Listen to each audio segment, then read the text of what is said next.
Good morning, everybody. It's Miss Barnett here, and just wanted a chance to say good morning and give you a morning message. This message is going to be pretty brief, but I wanted to share some great things from last week's Google form.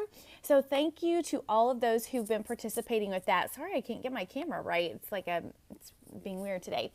And then also I'm having to use these things because the speaker in my phone is shot. So forgive me on that. So first of all, today is January the 30th, 2017, and I didn't know if you knew this or not, but today is National Bubble Wrap Appreciation Day. So if you have any bubble wrap in your house, just make sure that you are sounding it off with pride and giving it the send-off that it needs and the treatment that it needs.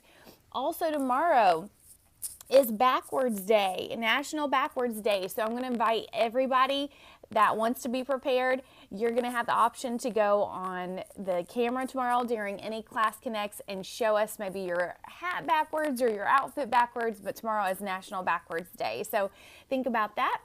Also, we'll just go through the classes real quick and what is going to be required this week.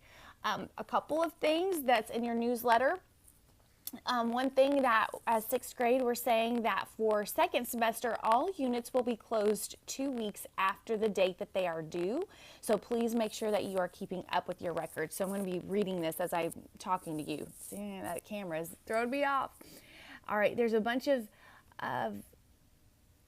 updates in the calendar, community events. Make sure you're going to those. If you are going to one, let me know, and I will try to also meet you there if I know that you're going to be there. So let me know.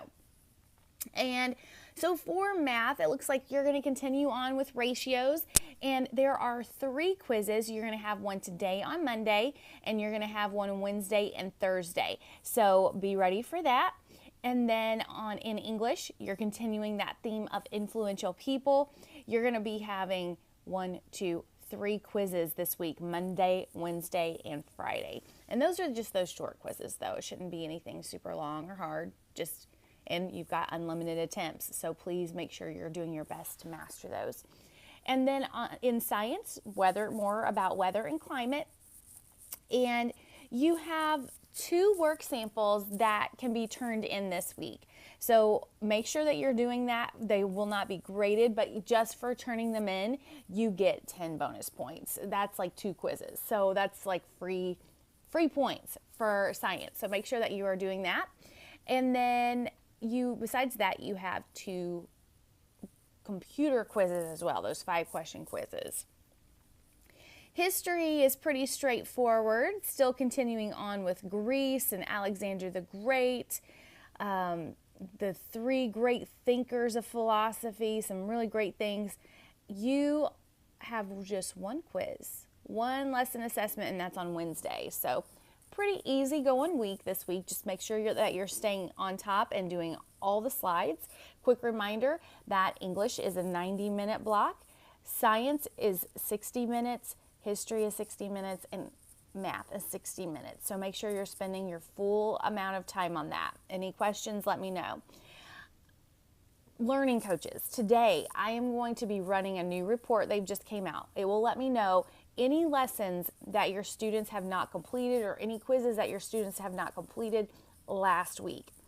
If your student ends up on that list today with missing assignments, I am going to send you a link that I will need you to look at and do a physical check for each of those items and let me know your plans for those things. That way we're staying in communication, and that way you are aware that there are missing items and that's what I see. That's going to be kind of a way that I reach out and make sure that we don't want to come to the end of May having a lot of missing assignments, or even at the end of the year having a grade that will not allow them to move on to the next grade level. So we want to do everything that we can to get that accomplished. And I'm here to help you. And any questions you have along the way, let's ask them now instead of later. And let's get those, help me get my thoughts in mind, because every situation, 50 different families have different circumstances. And so I just want to make sure that I'm aware of yours. Okay. Okay, let's go to our Google form from last week. Let me pull that up. Had some great answers. So here are the following students who did the science trivia question. There's that mirror, that camera. I can't get it straight. Sorry. All right. So Keegan, Colton, Josh, Ollie.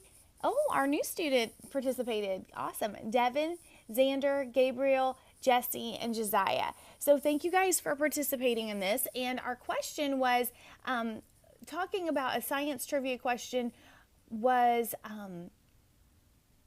what would happen to the truck if more dirt was put into the back of the truck? And your answer should have said in some way that the truck would get slower, and all of your answers did. So well done, 6th grade, on answering that science trivia question. You all got it right. And then I also asked, because it was National Measure Your Feet Day, I just wanted to know what your feet were. So we had varying inches, and I'll let you decide who. Somebody said their feet is 20 inches long and 8 inches wide. Is that for real? What? Are you serious? 20 inches long? That's crazy. That's like the Shack Attack. I remember being in high school, we were all amazed because he wore like a size 20 shoe. But 9.5 inches, 8.5 inches, that seems to be the trend. Our smallest foot was 7 inches. And if it wasn't for the 20-inch one, which I need to confirm that, because, man, that's some big feet, then our top would be 9.5 inches. All right. So we also had a chance for you to brag on your learning coach last week. So here are some really sweet messages. I like them. Here they are. My mom, Susan Smith, always is willing to help me on anything I need help with. Rather, it's a class connect or a different assignment that I don't fully understand. She is willing to work on things for as long as it takes to understand it and master the problems. That is so sweet. All right. When my learning coach went with me to meet my teacher. And that's for the Higbee family. Yes, I met you guys during NWEA. So very cool. My mom, Chris, helped me when I was struggling with all the reading. That's really awesome. Margaret Muhammad helps me with everything, even though I drive her crazy. She is awesome. Isn't that the truth? We all drive each other crazy. I actually homeschooled. I think I've told you before. I homeschooled back before there was anything like Hoosier Academy, but I homeschooled on video cassette, VHS cassette. And my mom, she kind of managed me and my brother, and we had no break from each other. She was our teacher. She was our mom, and we were just with each other 24/7, and we did drive each other crazy, but in the end, it was worth it, and we figured it out. So I know it's tough some days, but you guys keep working with it. And then some other ones was, okay, so I can't say, they didn't want to say their name, but I'm just going to name one that I like the most, or maybe one instance that they liked the most. They took me to it took me and my little brother to Steak and Shake where I never had been before. That's really sweet. That was probably for a reward because you're just doing so well in school. And then my learning coach, Brandy Armstrong, she has been the best all throughout the school year, and she has helped me whenever I needed it. So I would like to say thank you, Mom. And the cool thing my learning coach did was tell me to keep trying and to not give up. Guys, that is so awesome. So I hope that all of your learning coaches watch this and see your shout outs. And I'll think of something in the Google message this morning for next week. But you guys keep up your hard work. I'm super proud of all of you. And does your hair do this, by the way? It's that static. It should be static electricity day, because I promise you I've sprayed this down this morning. It's just one of those days, huh? And then bonus, you get an up close camera. But anyway, thank you so much for all of your hard work and your dedication to getting through 7th grade and to doing it with flying colors and with an awesome attitude. And I know it's hard, but we just got to keep going. And bonus, into the message, we will be getting our I-STEP dates this week. If they've not been emailed to you already, they will be very soon. All right. Thank you so much. Have a wonderful rest of your day, and I will talk to you soon. Bye.